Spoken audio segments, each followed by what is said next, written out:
Hi everyone, my name is MK Wintz and I'm a PhD student in the Biomedical Engineering Department at the University of Cincinnati. I'm passionate about mind-body integration and the ability to improve human performance by understanding these interactions. I'm so excited to take this time today to share with you the preliminary results of the dual task study that some of you participated in. So with that, let's get started.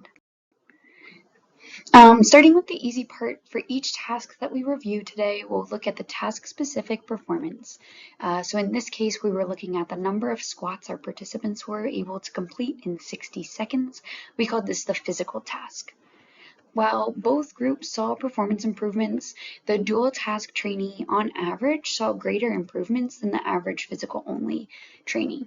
The dual task trainees were actually able to improve their total squat rate by 19%. So they moved from an average of 35 squats to 42 squats, whereas the physical only group showed a 6% performance improvement, so from 35 squats to 37 squats.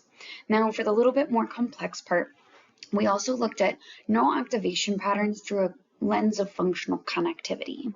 The theory here being that when different brain regions are similarly activated in a coordinated way, the individual is requiring more mental effort to complete a task. In the charts, this high level of coordination can be seen in the redder portions of the 2D head maps. These 2D head maps show the group level differences across sessions, where the average dual task individual is plotted across the top line, and the average physical only participant is plotted across the bottom line. The plots on the left show the pre-training session, the plots on the right show the post-training session. In looking at the changes to the dual task group, so the top line, the neural activation pattern, we can see an average reduction in frontal lobe connectivity. This points to a reduction in task-specific planning compared to the baseline, indicating that the task required less planning for these individuals during the post-training test. The physical-only group appeared to actually have the opposite effect.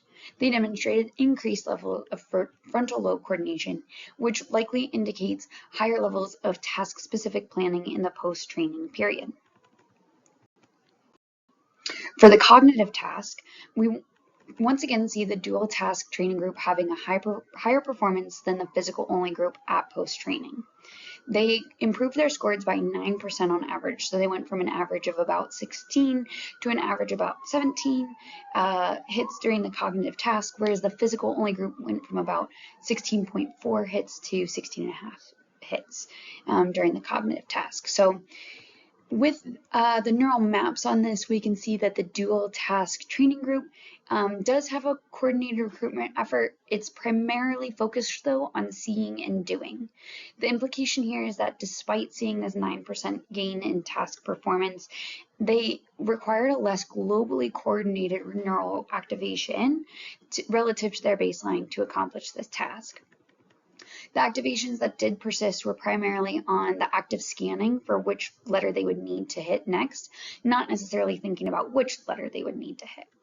So they had to think less rigorously to do better on the task. The physical-only group did also see a slight reduction in their overall neural coordination. However, they saw no real improvement to task performance.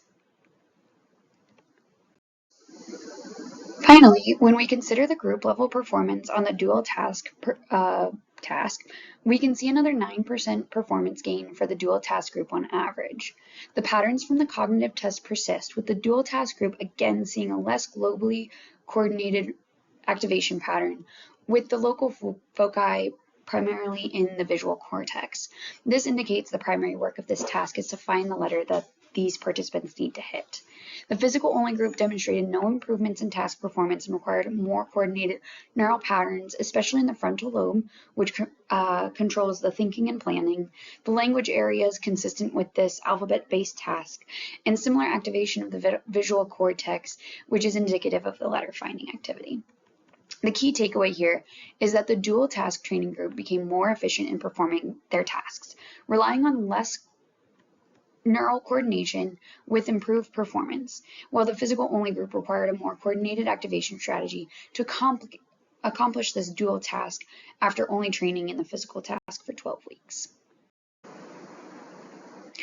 Overall, the key takeaways of the day are that the dual task group actually saw greater improvements across physical, cognitive, and dual task performance relative to the physical-only training group.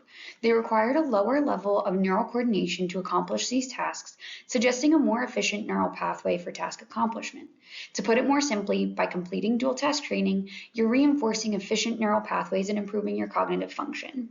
If you have any questions on the preliminary results that I'm reporting here today or anything else that I'm finding, please feel free to reach out. I've put my email address here, but I can also have Adam share it out with you.